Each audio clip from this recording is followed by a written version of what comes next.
ঢাকেশ্বরী মন্দিরে আছেন staff correspondent HM. মেহেদী হাসান। সরাসরি যুক্ত হচ্ছেন তিনি। মেহেদী, মন্দিরে এখন ভক্তদের সমাগম কেমন দেখছেন, আর পূজা আচার সম্পর্কে আর কি তথ্য রয়েছে আপনার কাছে জানাবেন। মালিয়া, আপনাকে শারদীয় শুভেচ্ছা জানাচ্ছি। কিছুক্ষণ আগেই কিন্তু আজকে যে দেবী দুর্গাকে আমন্ত্রণ জানানো এবং অধিবাস আয়োজনের মধ্য দিয়ে অর্থাৎ ষষ্ঠীর যে আয়োজন সেটি শেষ হয়েছে এবং এখানে প্রধান পুরোহিত তিনি এখানে পূজা অর্চনা শুরু করেন এবং এখানে আরও যারা পূজা দিতে এসেছেন, বিশেষ করে আজকে দেবী দুর্গা ষষ্ঠী রূপে পূজিত হচ্ছেন। এর কারণ হচ্ছে আজকে এর ফলে যারা বিশেষ করে মায়েরা এসেছেন তাদের সন্তান ছেলে এবং মেয়ে তাদের কল্যাণের জন্য, মঙ্গলের জন্য দেবী ষষ্ঠীর কাছে অর্থাৎ দুর্গা ষষ্ঠী রূপে হাজির হয়েছেন, তাকে বলা যে তার মঙ্গলের জন্য, কল্যাণের জন্য কামনায় তারা দেবী ষষ্ঠীর কাছে প্রার্থনা করেছেন।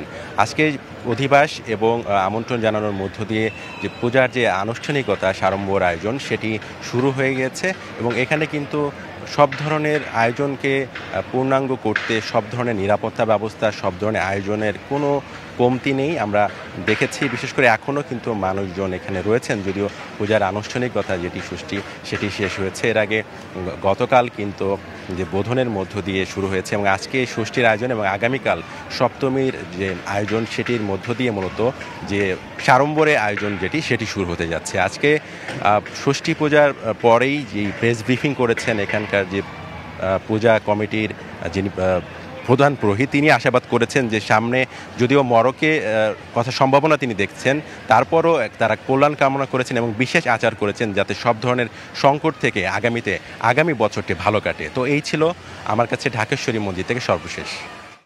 বান্ডেল থাকলে প্রতি সেনমানিতে টাকা বাঁচবে।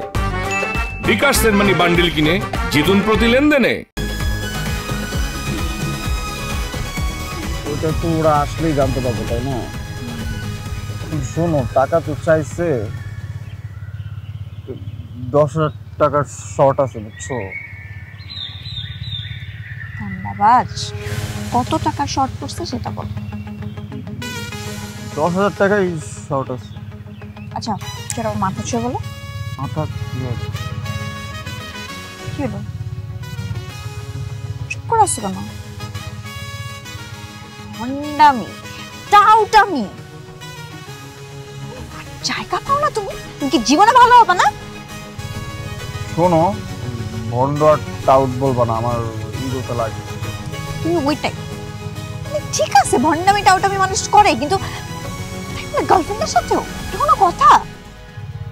দেখো মিমি, আমি আগের থেকে অনেক লক্ষ্য হয়ে গেছি, ভালো হয়ে গেছি। পুরোপুরি হইতে পারি নাই, অর্ধেক ভালো তো 50% ভালো হয়ে গেছে। আগে যদি হইতো আমি তোমার থেকে 20,000 টাকা চাইতাম। চুপ।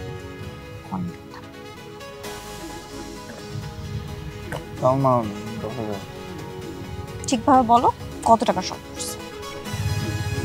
5,000 টাকা লাগবে।